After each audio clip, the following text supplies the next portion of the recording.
우리가 예수 그리스도의 은혜와 사랑으로 구원을 받고 하나님의 자녀가 되었는데 그 은혜와 사랑의 핵심은 십자가죠. 보혈. 그래서 우리는 예수 그리스도의 보혈을 능력이라도 좀 전에도 찬양한 것처럼 보혈은 능력이고 보혈은 사랑이고 보혈은 은혜가 되는 것이죠. 이와 같은 은혜로 우리는 하나님의 자녀가 됐는데 오늘 여기 19절에 보면 우리가 예수 그리스도의 피를 힘입어서 성소에 들어갈 담력을 얻었다 이렇게 말씀하는데 이 성소에 들어갈 담력을 얻다는 담력은 하나님 앞에 감히 나아갈 수 없는 가만 하나님 앞에 죄를 가지고는 설 수 없는 것이 우리 인간인데 그런데 그리스도 예수의 피, 보혈의 은총으로 죄가 사함을 받았기 때문에 하나님 앞에 담대하게 나아갈 수 있는 길이 열렸다는 것이죠. 우리가 하나님 앞에 이처럼 예배를 하는 것도 이 보혈의 은혜를 힘입지 않고는 하나님 앞에 예배할 수조차 없는 거예요. 근데 우리가 이렇게 예배하고 또 보혈의 은총을 기대하면서 기도도 하잖아요. 하나님 이거 주세요. 저것도 주세요. 기도도 요구한단 말이죠. 하나님 앞에. 이것이 다 담대함으로 하나님 앞에 나아가는 거예요. 근데 그 길이 열렸는데 들어감을 얻었는데 그것은 20절에 표현하기를 이 길은 즉 하나님 앞에 담대히 나아갈 수 있는 길이 열렸는데 이 길은 우리를 위하여 휘장 가운데 열어놓은 새로운 살 길이다 라고 말씀을 했어요. 이 새로운 살 길이라는 건 두 가지죠. 하나는 새롭다는 것, 또 하나는 살 길이라고 하는 것입니다. 이 새롭다라고 하는 것은 하나님과 앞으로 나아갈 수 있는 길은 막혀 있던 길이에요. 그런데 예수로 말미암아 그 새로운 길이 열려진 거예요. 그래서 오직 요한복음 14장에 말씀하는 것처럼 내가 길이요 진리요 생명이니 나로 말미암지 않고는 아버지께로 올 자가 없다. 예수께서 친히 만들어 주신 예수님이 높은 보좌 버리고 이 땅에 오셔서 십자가 보혈을 흘리심으로 우리의 죄 문제를 해결해 주셔서 하나님께로 나아가는 앞에 성소에로 들어갈 담력을 얻었다는 것처럼 길을 열어주신 거예요. 새 길을 열어주신 겁니다. 이것이 하나님이 예수 그리스도의 보혈로 우리에게 주어진 거예요. 그 새로운 길은 무슨 길이냐? 살 길이라 그랬어요. 사는 길이에요. 영생의 길인 거예요.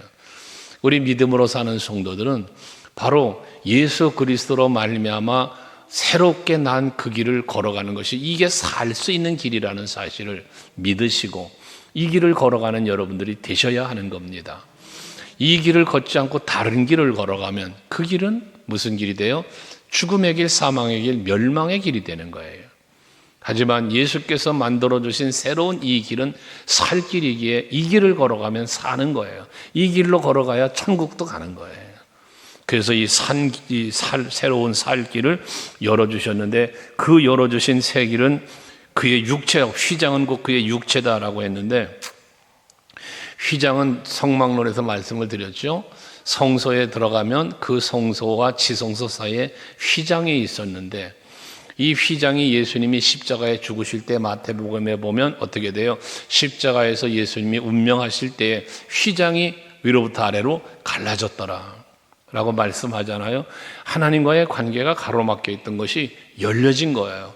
그 휘장은 그의 육체라고 표현했는데 예수님의 육신이 죽으신 거예요. 상하신 거예요. 찢겨주신 거예요. 그렇게 십자가의 보혈의 피를 흘리시는 그 육체의 희생으로 휘장은 갈라졌고 하나님 앞으로 나아갈 수 있는 담력을 얻게 됐고 그리 나아가는 그 길은 바로 새로운 살 길이 되었다는 것이거든요. 이 얼마나 큰 은혜와 사랑입니까? 저와 여러분에겐 그 새로운 살 길이 예수 그리스도의 보혈의 은총으로 열려졌다는 것, 만들어져 있다는 것, 감사하며 그 길을 걸어가시기를 바랍니다. 근데 그 길을 걸어가려면 예수 그리스도의 보혈의 능력과 은혜로 걸어가지만 그 길을 걸어가는 우리들의 자세, 우리들의 마음, 우리들의 신앙은 22절에서 말씀하고 있는 것처럼 보시면 22절에 우리가 마음의 뿌림받아 악한 양심으로부터 벗어나고 여기 마음의 뿌림을 받았다는 건 뭐예요? 예수 그리스도의 보혈이 우리 마음에 뿌려진 거예요. 그럼 이건 뭐냐? 예수 그리스도의 그 십자가의 은혜와 사랑, 그 십자가의 보혈의 은총이 우리 마음에 뿌려졌다는 이야기거든요. 그러니까 이것은 뭐냐, 예수님이 나의 구세주야, 예수님이 십자가에 죽으신 건 나 때문이야 라는 것을 믿음으로 받아들이는 거예요. 요한복음 1장에서 말씀하는 것처럼 영접하는 자, 곧 그의 이름을 믿는 자들에게는 하나님의 자녀가 되는 권세를 주셨다고 그랬잖아요. 그러니까 그 영접해 드리는 것, 이것이 오늘 히브리서 여기 22절에 마음에 뿌림 받았다라는 표현으로 이어지고 있다는 것이에요. 그러니까 여러분들이 예수 그리스도의 보혈의 은총을 내 마음으로 받아들이는 거예요. 그 예수를 영접하는 거예요. 이게 보혈의 피를 뿌림 받았다는 것이거든요. 그것으로 말미암아 뭐가 됐어요? 악한 양심으로부터 벗어나고, 그래, 악한 양심으로부터 벗어나고. 이 양심도 마음인데, 우리의 마음인데, 악했던 마음이 보혈의 은총이 우리에게 임하는 순간 그 모든 악한 양심이 다 벗어 던져 떠나가게 되어진다는 이야기거든요. 그러니까 요한복음에서 말하는 빛으로 오신 예수를 영접해 드릴 때 빛이 내 안에 들어오니 그 어둠의 세력들이 떠나가는 것이죠.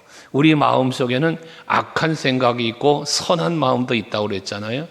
그런데 이 두 마음은 항상 싸우는데 빛 대신 예수와 보혈의 은총이 내 안에 들어오니 그 모든 악한 양심, 악한 마음들은 떠나가게 되어 있단 말이에요.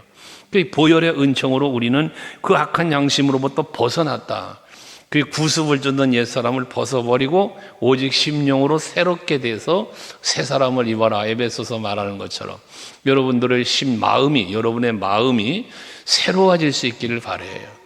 예수의 보혈의 은총을 힘입어서 그 빛 대신 예수를 내 안에 품으면 예수님은 어떻게 하셨을까라는 마음이지요. 그 마음, 빌립보서 2장에서 말하는 너희 안에 이 마음을 품으라는 말씀처럼 그 예수 보혈의 은혜와 사랑을 내 마음에 간직하면 내 안에 있던 더럽고 추악하고 악한 양심으로부터 내가 벗어날 수 있는 거예요. 여러분, 이기는 자의 신앙생활을 늘 말하죠.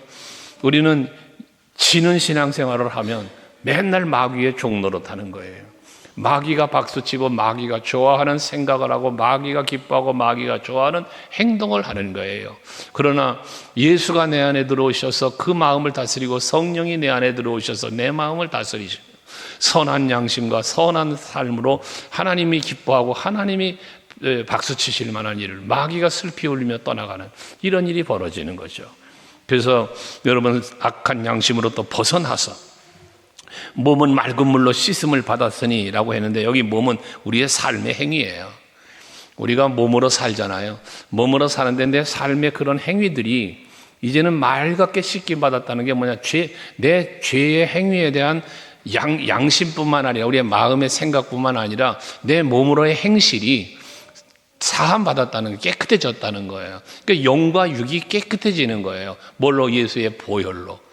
이런 은혜를 입었으니 우리는 22절 마지막에 아주 핵심적인 얘기죠. 참 마음과 온전한 믿음으로 하나님께 나아가자라고 말합니다. 참 마음, 진실된 마음이에요. 거짓된 마음이 아니에요. 바리새인이나 유대인들은 거짓된 마음이에요. 그 외식하는 자들이라고 그랬잖아요. 거짓된 마음으로 거짓된 모습으로 예배를 해요. 경배를 해요. 찬송도 해요. 기도도 해요. 아멘도 해요. 그런데 그 마음 중심이 거짓돼 있어요. 그건 참 마음이 아닌 거예요. 우리는 하나님 앞에 나아갈 때에 항상 참 마음, 진실된 마음으로 나아갈 수 있는 여러분들이 되실 수 있기를 바랍니다. 바리새인 같은 가식이 아니라 참된 마음, 그 다음에 온전한 믿음이다라고 말을 하고 있는데 이 온전한 믿음이라는 온전함이라는 건 뭐냐? 하나님이 보시기에 합당한 믿음이에요. 예수 그리스도의 보혈의 피의 능력을 온전히 입은 믿음이에요. 그러니까 예수를 온전히 의지하고 보혈의 피의 은혜를 진실하게 믿는 절대적 신뢰, 이 온전한 믿음이에요. 절대적 신뢰. 일부는 믿고 일부는 안 믿는 게 아니에요. 적당하게 믿는 게 아니에요. 여기서 말하는 온전한 믿음은 절대적인 신뢰예요. 예수가 아니면 안 되는 거예요. 오직 예수만이 나의 구원자요, 오직 예수만이 내가 천국에 이르는 길이라는 이 오직이라는 이 단어, 오직이라고 하는 이 단어처럼 온전한 믿음이에요. 유일한 길은 예수밖에 없어. 유일한 나의 구원자는 예수밖에 없어. 예수밖에 없다는 오직 예수의 신앙. 이게 온전한 믿음이에요. 참된 마음이고요. 이것을 가지고 하나님 앞에 나아가자는 거예요. 하나님께 나아가자. 우리가 진실된 믿음을 갖는 것, 마음도 갖는 것도 중요하고 온전한 믿음을 갖는 것도 중요해요. 그러나 진실된 마음과 온전한 믿음을 가지고 하나님께로 나아가는 게 아니라 다른 것을 향하여 간다면 이것은 옳지 않다는 겁니다. 요즘 들어서 여러분들에게 말씀드렸지만 어제도 우리 선배 목사님 은퇴하신 목사님이시지만 만나서 잠시 대화를 나눈 중에 참 한국 교회가 큰일 났다라고 하는 말씀을, 은퇴하신 분인데 한국 교회에 대한 진단을 말씀을 하셔서 같이 대화를 이렇게 한 1시간여 나눴는데 그분 얘기도 그거예요. 교회를 안 나온다는 거예요. 성도들이 교회를 안 나와. 이게 크고 심각한 노릇이라는 거예요. 예수를 안 믿는 게 아니에요. 예수를 믿어요. 하나님 나라도 믿어요. 믿는데 교회를 안 나와요. 이게 탈교회라고 하는, 탈교회 신앙이라고 하는 건데 이게 한국교회에 엄청나게 심각해졌다는 거예요. 코로나를 겪으면서 2022년 말을 기점으로 통계조사했다고 그랬잖아요. 130만 명이라는 사람이 탈교회화되었다는 거예요. 130만이. 그리고 아예 신앙에서 떠나가 버린 사람이 100만이라는 거예요. 이게 얼마나 심각한 현실인가를 말해주고 있는 것인데, 여러분, 우리 소강교회는 그래도 감사한 것은 탈교회 현상이 많이 일어나진 않았다는 것, 그게 감사한 것이죠. 여러분들이 늘 기도하시면서 하나님께로 나아가는 삶을 살아가는 여러분 되시기를 바랍니다. 하나님께 나아가는 게 복된 거예요. 하나님께 나아가는 것, 하나님을 가까이 함이 내게 복이라고 시편 기자도 말하잖아요. 내가 하나님께 가까이 가는 것, 이게 복이거든요. 하나님께로 나아가는 길이 막힌 것은 이건 저주잖아요. 그 저주의 문을 열어주신 분이 예수시잖아요. 나아가는 길을, 새로운 살 길을 열어주었는데 이 새로운 살 길로 우리 나아가는 신앙이 되어야지, 살 길을 열어주셨는데도 불구하고 머뭇거리며 그 살 길로 나아가지를 않는다면 이건 잘못된 신앙이며 또한 삶이 된다, 그 말씀입니다. 여러분, 참마음과 온전한 믿음을 갖는 것도 중요하지만 참마음과 온전한 믿음을 가지고 하나님께로 나아가는 여러분들이 되시자는 거예요. 그럼 하나님께로 나아가는 그 신앙의 삶인데요. 행위인데요. 그 행위는 어떻게 이루어지는가? 23절에 보니 또 약속하신 이는 미쁘시니 우리가 믿는 도리의 소망을 움직이지 말며 굳게 잡고, 그래요. 여기 믿는 도리의 소망. 이 믿는 도리가 뭐예요? 이거는 우리가 예수 그리스도의 보혈을 믿는 거예요. 그럼 이 보혈이 우리에게 그 은혜가 임한 이유가 뭐라고 그랬어요? 새로운 살 길을 열어줌이라고 그랬잖아요. 그러니까 이 새로운 살 길을 열어주신 분이 예수의 보혈이라는 사실을 굳게 믿고 그 새로운 살 길의 목적지가 어디냐? 하나님 나라잖아요. 그러니까 그 하나님의 나라에 대한 소망을 굳게 잡고 보혈로 인하여 우리에게 열려진 새로운 살 길을 소망으로 바라보고 이 소망을 굳게 잡고라는 거예요. 이 소망이 흔들리면 안 된다고 말이에요. 여러분, 하나님의 나라에 소망이 사라지면 안 돼요. 여러분들은 보편적인 사람들은 세상의 소망을 갖고 살죠. 우리 예수 믿는 사람들에게 세상 소망을 버리라는 얘기가 아니에요. 여러분, 우리 성도들도 세상 소망 가져야죠. 세상에서도 잘 되고 육체도 잘 되고 여러분 세상적인 소망도 가져야 돼요. 그것을 버리라는 얘기가 아니에요. 세상의 소망도 갖지만 궁극적으로는 하늘의 소망을 버리지 말라는 거예요. 우리가 지금 살고 있는 게 세상인데요. 우리 몸이 지금 살고 있는 것이 세상이잖아요. 어떻게 세상을 떠나서 살아요? 세상에 살고 있으니 세상에 소망이 있어요. 더 좋은 집, 더 나은 환경, 더 나은 어떤 명예, 권세, 부귀, 영화 가질 수 있어요. 그러나 그게 끝이 아니라 우리에겐 새로운 살길 영원한 소망, 이 영원한 소망을 바라보며 그 소망을 굳게 잡고 나아가야 된다는 거예요. 땅에 머무르는 게 아니에요. 여기가 끝이 아니라는 거예요. 우리의 종착지는 하나님의 나라라는 거예요. 이게 믿음의 도리의 소망을 굳게 잡는 거예요. 하나님의 나라를 잊어버리고 그 소망을 놓쳐버리면 여러분 육신의 사람이 되고 말아요. 로마서 8장에서 말씀하잖아요. 육에 속한 사람은 육의 일을 생각하고 영에 속한 사람은 영의 일을 생각한다고. 우리는 하나님 나라 백성이잖아요. 하나님의 자녀잖아요. 하기 때문에 우리의 소망은 하늘에도 있어야 된다는 거예요. 하늘에. 세상도 있지만 이게 소망을 굳게 잡고 하나님께 나아가는 자의 삶의 모습이라는 것입니다. 또 24절은 서로 돌아보아 사랑과 선행을 격려하며 라고 말씀합니다. 여기 사랑, 선행, 격려를 말하고 있는데 이것은 바로 그리스도 예수의 보혈의 사랑을 받은 성도로서 이제 우리는 또 서로 사랑하고 선을 행하고 서로를 격려하는 이 행위적인 사랑을 말하는 거예요. 그냥 마음속에 품은 사랑이 아니라 실천하는 행함이 있는 사랑을 말씀하고 있는 것이거든요. 여러분, 하나님 사랑하시잖아요. 그러면 하나님을 사랑하는 것에 합당한 행위가 나와야 된다는 거예요. 행위, 실천. 서로를 사랑하시잖아요. 그럼 그 사랑에 대한 실천이 나와야 된다는 거예요. 이 행위적인 걸 말하는 거예요. 그게 선행하며라는 거예요. 그리고 뭐에 격려하며라고도 말하는 거예요. 이게 다 행함의 사랑을 실천함을 말씀하고 있는 것이거든요. 그러니까 새로운 살 길이 열려져서 하나님 앞에 나아가는, 가까이 하나님께로 나아가는 성도의 삶에는 바로 이와 같은 선행, 사랑을 실천하고 행동하는 삶이 있어야 된다는 이야기거든요. 누군가를 미워하고 싸우고 다투고 분쟁하면서 하나님께로 나아간다? 그 길이 막히는 거예요. 오죽하면 하나님 앞에 예물을 드리려고 하다가 예수님 그러시잖아요.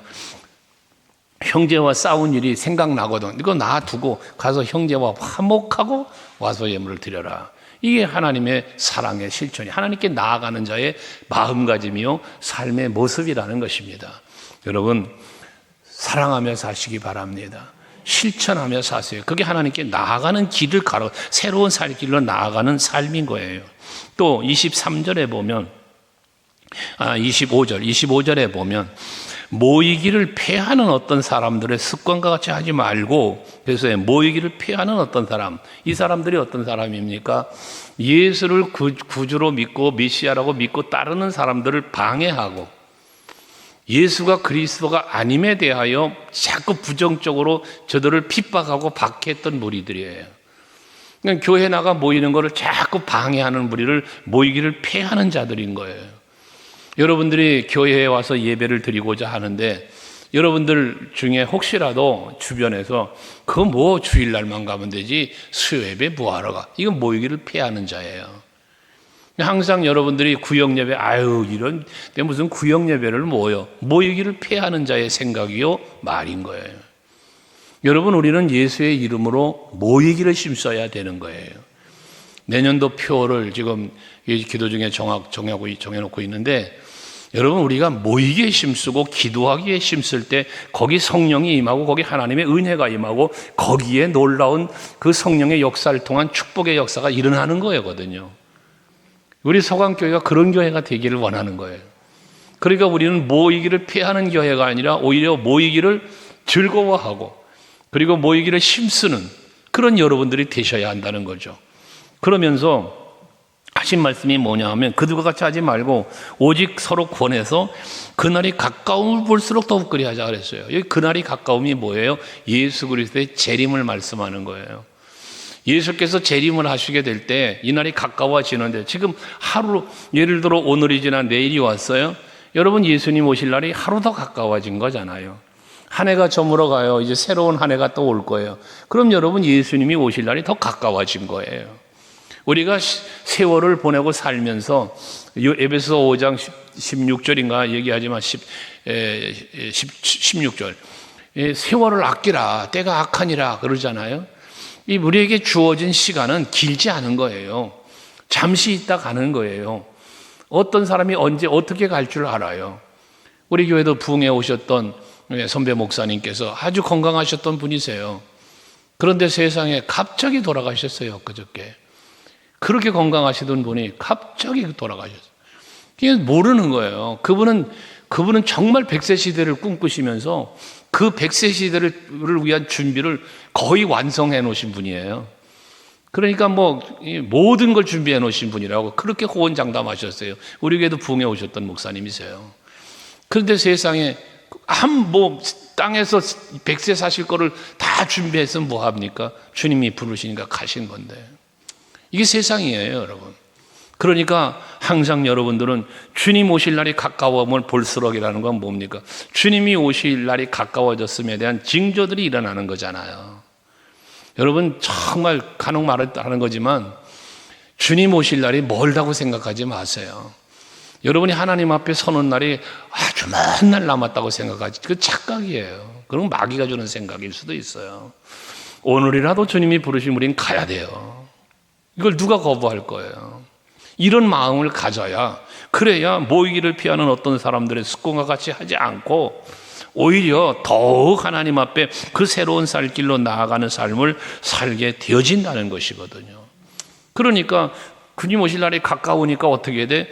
더 참마음과 더 온전한 마음으로 하나님께 나아가기 힘쓰고 믿음의 도리와 소망을 더 굳게 잡고 사랑과 선행과 격려를 더 열심히 하고, 주님 올 날이 가까우니까 더 열심히. 응? 어떤 사람이 그 아이들을 훈련시키는데 관을 만들어 놓고요, 관 속에다 다 집어넣었다잖아요. 그리고 관 속에 집어넣고 학생들을, 그러고서는 못질을 다 해가지고 두드려 박아놓고 너희는 죽었다, 그 안에서 죽음을 생각해 보라는 그런 훈련을 시켰다는 거예요. 그 얘기를 들은 어떤 부모가 항의를 했답니다. 왜 아이도 앞으로 살 날이 많은 아이들에게 왜 그런 죽음의 공포를 주느냐고. 그래서 부모가 항의를 했다는 거예요. 그때 이제 그 교육을 시켰던 선생님이 이건 교회가 아니라 학교에서 있었던 일이라는 거예요. 미국에 있는 어느 학교에서 있었던 일이라는데, 그렇게 항의하는 부모에게 이런 얘기를 했다는 거죠. 올 때는 순서가 있어 왔고, 하지만 가는 거 순서 있게 가느냐. 언제든지 누구든지 어떤 상황, 더구나 미국이라는 나라는 총기 사건도 얼마나 많아요. 벼랑간에 어떤 사고가 터지기도 하고 그래서 죽잖아요. 이스라엘도 지금 전쟁하고 있는 것처럼. 우리도 지금 마찬가지예요, 여러분. 저 북한의 김정은이가 잠자다가 깜빡 잠꼬대 한마디만 하면 미사일 날라오는 겁니다. 생시가 아니라 잠자다가 잠꼬대로 쏴라 그러면 옆에 있던 애들은 쏘래니까 쏘면 끝나는 겁니다. 이게 우리나라 현실이에요, 여러분. 이것처럼 하나님께서는 김정은이를 통해든지 누구를 통해서든지 모르는 일이잖아요.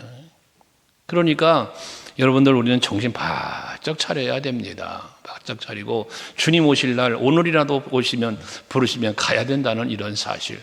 멀쩡했던 사람이 글쎄 계단 내려가다 굴러가지고 죽는데요. 이런 이야기를 듣잖아요, 보잖아요, 여러분.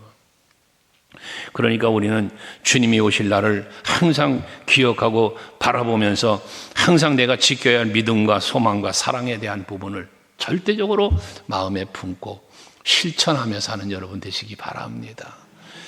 그러면서 26절 이하에는 죄 사함에 대한 이야기를 하는데요. 죄를 사함받지 못하면 하나님께로 나아가는 길이 막혀지게 되는 거고요. 사함을 받지 못한 결과가 무엇입니까? 무서운 심판이 있다는 거예요. 죄를 사함받지 못하면 무서운 심판이 있어요. 그래서 거기 보면 죄를 짓고 속죄하는 제사가 이제 제사함이 없어. 그러면 27절에 오직 무서운 마음으로 심판을 기다리는 것과 대적하는 자를 태울 맹렬한 불만 있으리라. 그러니까 죄를 사함받지 못하고 새로운 살 길로 나아가지 못하는 자에게는 무서운 심판이 기다린다는 거예요. 그러니까 그 심판이 무서우니까 무서운 마음으로 심판을 기다리는 거예요. 근데 여러분은 어때요? 죄 사함 받았어요. 하나님 앞으로 나아갈 새로운 살 길이 열렸어요. 그러니 주님 오신 날이 무서워요? 아니죠. 마라나타죠. 아멘. 주 예수여 오시옵소서. 주님 언제 오시든 우리는 주님 앞에 가니까 이 길이 새로운 살 길이니까 무서운 마음이 아니라 반갑고 기쁜 마음, 즐거운 마음으로 주님을 맞이할 수 있는 거 아니겠어요? 우리들의 신앙생활에 참 큰 은혜죠, 이게. 그런데 그러지 못한, 죄사함을 받지 못한 사람들은 무서운 마음으로 심판을 기다리고 있다는 거예요. 그 앞에는 대적하는 자를 태울 맹렬한 불만 그 앞에 있다는 거예요. 그러니까 새로운 살 길이 열려있는 자와 맹렬한 불이, 심판의 불이 기다리고 있는 그것을 바라보고 가는 자와 여러분 얼마나 이 상황이 다릅니까? 지금은 안 보이죠. 지금은 안 보여요. 지금은 무엇으로 보냐? 믿음의 눈으로 보는 거예요, 여러분. 믿음의 눈으로. 지금은 새로운 살 길도 믿음의 눈으로 보는 거고, 그 소망의 눈으로 보는 거고, 그 은혜와 사랑 베푸신 하나님의 은혜와 사랑을 우리가 믿고 바라보면서 감사함으로 나아가는 거다 말이죠. 그런데 이 믿음이 없는 사람은 무섭고 두려운 길을 가는 거예요. 지금 멸망의 길, 거기 보면 맹렬한 불이라 그러잖아. 대적하는 자들을 태울, 그래. 대적하는 자를 태울. 하나님을 믿지 못하고 새로운 살 길을 알지 못하고 지금 가는 이 사람들을 태울 불이, 맹렬하게 타는 불이 기다리고 있다는 거예요. 모르고 가는 거예요. 모르고. 이 길이 사망의 길인 줄 모르고 이 길이 지금 멸망의 길인지 모르고 가는 거예요. 여러분들에게 믿음의 눈이 열려서 하나님의 나라를 바라볼 수 있다는 것, 예수가 오직 나의 살 길이라는 사실을 깨달을 수 있다는 것, 이게 얼마나 큰 은혜인지를 우리는 헤아려야 된다는 것이죠. 그래서 죄사함이 없으면 결국 두려움과 심판만 기다리고 있다는 거예요. 영원한 불에 던져지게 되어진다는 것을 말합니다. 그러면서 이제 예수를 대적하는 자들에 대한 경고를 주기를, 28절에 보면 모세의 율법을 폐한 자도, 지키지 못한 자도 두세 증인을 세워서 이 사람이 그 율법을 지키지 않았습니다고 하면 용서를 받지 못하고 죽였어요. 반드시 죽일지니라. 여러분, 모세오경에 보면 나오는 하나님의 말씀이죠. 무서운 말씀이죠. 이런 사람들은 반드시 죽일지니라. 이게 율법이에요. 그러니까 그 법을 어긴 사람도 두세 증인이 맞습니다, 이 사람 이런 죄를 범했습니다 하면 돌로 쳐 죽이기도 하고, 여러분 그랬잖아요. 그러니까 반드시 죽였어요. 이 모세의 율법이란 말이에요. 하물며 29절이죠. 하물며 하나님의 아들을 짓밟고 자기를 거룩하게 한 언약의 피를 부정한 것으로 여기고 은혜의 성령을 욕되게 하는 자가 당연히 받을 형벌은 얼마나 무섭겠느냐, 너희는 생각해라 라고 말씀하고 있어요. 여러분, 우리가 여호와를 경외함에 대하여 가끔 말씀드렸지만 우리들 신앙생활에서 놓치지 말아야 될 게 뭐냐 하면 하나님을 두려워하는 마음이에요. 여러분, 우리가 하나님을 두려워하는 마음이 없으면 신앙생활을 그릇되게 해도 죄의식이 없어요. 여러분, 하나님이 얼마나 무서운 분인지를 알아야 돼요. 그래서 사랑과 공의를 얘기하는 거예요. 하나님의 사랑만 생각하면 안 돼요. 하나님의 공의도 생각할 줄 알아야 돼요. 이들에 대한 하나님의 심판이, 그 형벌이 얼마나 무섭겠냐, 너희는 생각하라고 그랬는데 이들이 누굽니까? 복음을 거부한 사람들이에요. 하나님의 아들을 짓밟았어요. 예수를 죽인 자들을 말하는 거예요. 예수를 죽인 자, 또 거룩하게 한 언약의 피를 부정했다. 이 예수 그리스도의 보혈을 부정해. 그리고 성령의 역사하시는 그 모든 것들을 욕되게 해. 이 성령 해방죄라고도 표현을 했어요, 요한복음에서. 이것처럼 하나님의 은혜를 은혜로 알지 못하고 하나님의 마음, 하나님의 뜻을 헤아리지 못하고 내 방법, 내 판단, 내 지식, 내 경험 가지고 살아가려고 하는 사람들을 말하는 거예요. 하나님의 뜻을 거부해. 하나님의 은혜를 거부해. 인정하지 않아. 믿지 않아. 이런 모습들을 이야기하는 것이거든요. 이게 성령을 욕되게 하는 거예요, 이게. 이런 사람들이 받을 심판이 얼마나 더 무섭겠는가, 무겁겠는가, 이걸 너희는 생각하라는 것이거든요. 두렵고 떨리는 마음으로 여러분, 하나님의 말씀을 묵상해야 되고, 두렵고 떨리는 마음으로 하나님의 뜻을 분별해야 되고요. 그런 마음으로 하나님을 기쁘시게 해드리기 위한 몸부림을 치는 여러분들이 될 수 있어야 되는 거예요. 그래서 예수께서 말씀하신 것처럼 우리는 땅에 매여 사는 자가 아니라 하늘을 바라보는 사람이 되어야 되겠기 때문에 너희는 먼저 그의 나라와 그의 의를 구하라고 말씀하시는 거예요. 오늘도 예배하시는 여러분들이 정말 예수를 또는 그 보혈을, 그 은혜와 사랑을 거부하고 받아들이지를 못하고 성령의 감화감동하심에 이끄심을 거역하는, 욕되게 하는 그런 생각이나 말이나 행동 하지 말고, 정말 여러분들을 지켜보시는 성령이, 이끄시는 성령이, 바라보시는 여호와께서 기뻐하실 만한 그러한 모습으로 살아가는 여러분 되시기를 바랍니다. 시편 37편 말하잖아요. 4절에 여호와를 기뻐하라. 그리하면 그가 네 마음의 소원을 이루어 주시리라. 우리가 마음의 소원하는 거 이루어지기 원하면 하나님을 기뻐해야 돼요. 그분을 기쁘시게 해드려야 되는 거예요. 기쁘시게 해드리는 방법은 다음 주에 묵상하겠습니다만, 믿음이 없이는 하나님을 기쁘시게 못한다고 했으니 오늘 본문에 말하는 참마음과 온전한 믿음으로 하나님께 나아가는 여러분들이 되시자는 겁니다. 그러시면서 30절에는 원수 갚는 것이 내게 있으니 내가 갚으리라 하시고 또다시 주께서 그의 백성을 심판하리라 말씀하신 것을 우리가 안다 라고 말씀하잖아요. 원수 갚는 게 누구에게 있어? 하나님께 있다. 원수 갚는 게 하나님께 있다. 그러면 예수님의 원수된 자, 복음을 거역한 사람, 성령을 모욕하는 사람, 이 사람들을 심판할 수 있는 그에 대해 보응하는 원수를 갚는 일은 내가 할 수 없지만, 여러분 박해를 받는 사람이, 지금 십자가에 못 박혀 죽임을 당하는 사람이, 목베임을 당하여 감옥에 갇히는 연약한 사람이 어떻게 원수를 갚아요? 그 원수는 하나님이 갚아주시는 건데, 여러분 하나님과 원수가 된다? 여러분 상상을 해보십시오. 여러분들은 하나님의 자녀가 됐으니 얼마나 할렐루야입니까? 근데 만약에 여러분이 하나님과 원수가 됐다고 생각해 보세요. 원수가 뭐예요? 원수. 죽이고 가로막고 안 되게 하는 거예요. 원수는. 그럼 하나님이 나와 원수가 된다? 그럼 하나님이 날 죽이는 일을 해. 하나님이 나를 망하게 해. 되는 게 없이 해. 하나님이. 이게 하나님과 원수된 자예요. 그러니까 우리는 교만하지 말아야 된다는 것이고, 항상 하나님 앞에 겸손하게 살아가야 되는다는 이유를 말하는 거예요. 왜? 교만한 자는 하나님께서 대적하신다잖아요. 이 원수잖아요. 이게 물리친다잖아요. 이게 원수지 뭐야, 하나님과. 그러니까 지금 예수를 핍박하고 짓밟아 죽이고 그를 따르는 백성들을 핍박하고 괴롭히고 여러 번 했던 이 무리들, 성령을 욕되게 한 무리들 아니에요? 이게 하나님이 원수가 된 사람들이란 말이죠.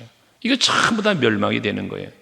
그러면서 하나님께서 심판하신다는 거잖아요. 31절을 보시면요, 참 이 말씀만 놓고 보면 참 재밌는 게 생각나요. 자 보세요. 31절. 살아계신 하나님의 손에 빠져들어가는 것이 무서울진저 그래요. 자, 여기 뭐라 그랬어요? 살아계신 하나님이라 그랬어요. 살아계신 하나님의 손에 빠져들어가는 것이 뭐예요? 무섭대요. 자, 여러분에게 묻습니다. 여러분 살아계신 하나님의 손에 여러분들이 붙잡히는 것이 무서워요? 행복해요? 생각해 봐요. 살아계신 하나님이 여러분의 손을 붙잡아 줘요. 행복한 일이에요? 무서운 일이에요? 행복한 일이죠. 우린 하나님의 자녀이기 때문이에요. 예수 그리스도의 보혈의 은총으로 새로운 살 길이 열려진, 그래서 온전한 믿음과 참마음으로 하나님 앞에 나아갈 수 있는 그런 하나님과의 관계가 형성되어진, 열려진 우리들이에요. 하기 때문에 살아계신 하나님이 손을 내밀어 내 손을 잡아준다면 이 얼마나 행복하고 즐거운 일입니까? 오죽하면 주님이여 이 손을 붙잡고 가소서라고 그 손을 붙잡아 달라고, 주와 함께 길 가는 것 즐거운 일 아닌가, 우리 찬양도 하잖아요. 근데 여기서는 뭐라고 그랬어요? 그 하나님의 손에 빠져들어가는 것이 무서울진저라고 말해요.